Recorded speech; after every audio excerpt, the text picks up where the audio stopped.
Her gece ah eylemeyimden diresen küleyler, dinlese bir ahımı minder tapacak yürekler. Ben bu mehabbette günah eylemişem yar savar, çizma qara saldı həmin defterime melekler. Çaresizem bəxtimi zülmət kimi ettin qara.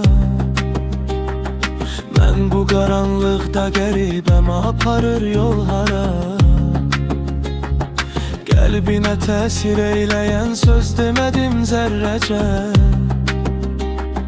Sənsə bacardıqca mənim qəlbimə vurdun yara. Hansı bir aşık bu qədər nalə və əfxan edər? Bir gülün eşqi ilə belə bağrını alqan edər. Həsrətin axırda məni öldürəcək sevgilim. Sən mənə etdiyini nə yar nə də düşmən edər. Tüp kimi incəldi vücudum hanı məndən əsər. Gözlərimin yaşı inanma bu gedişlə kəsər. İnsafın olsun mənə qarşı nə rəvadır gülüm. Mən sənə can bəxş eyləyim, sən mənə min dərdisən.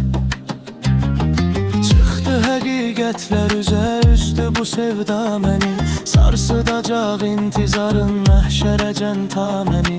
Bəs mənə söz vermiş idin heç zaman ayrılmayaq. Bilməz idim ki qoyacaqsan belə tənha məni. Baxmayaraq heç nəyə ismin yenə qəlbimdədir.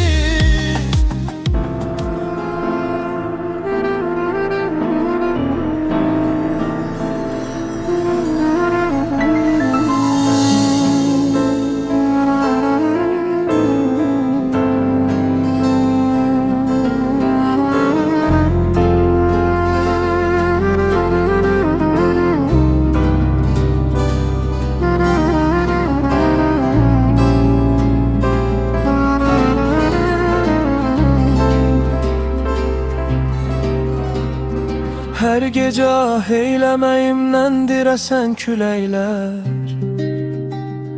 dinlese bir ahımı minder tapacak yürekler. Ben bu mehabbette günah eylemişem yar savar, çizma qara saldı həmin defterime melekler. Çaresizem bəxtimi zülmət kimi ettin qara.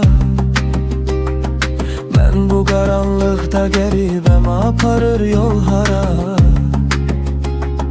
Qəlbinə təsir eyləyən söz demədim zərrəcə. Sənsə bacardıqca mənim qəlbimə vurdun yara. Hansı bir aşık bu qədər nalə və əfxan edər? Bir gülün eşqi ilə belə bağrını alqan edər. Həsrətin axırda məni öldürəcək sevgilim. Sən mənə etdiyini nə yar nə də düşmən edər. Tüp kimi incəldi vücudum hanı məndən əsər. Gözlərimin yaşı inanma bu gedişlə kəsər. İnsafın olsun mənə qarşı nə rəvadır gülüm. Mən sənə can bəxş eyləyim, sən mənə min dərdisən. Çıxdı həqiqətlər üzə bu sevda məni, sarsıdacaq intizarın məhşərəcən ta məni. Bəs mənə söz vermiş idin heç zaman ayrılmayaq. Bilməz idim ki qoyacaqsan belə tənha məni. Baxmayaraq heç nəyə ismin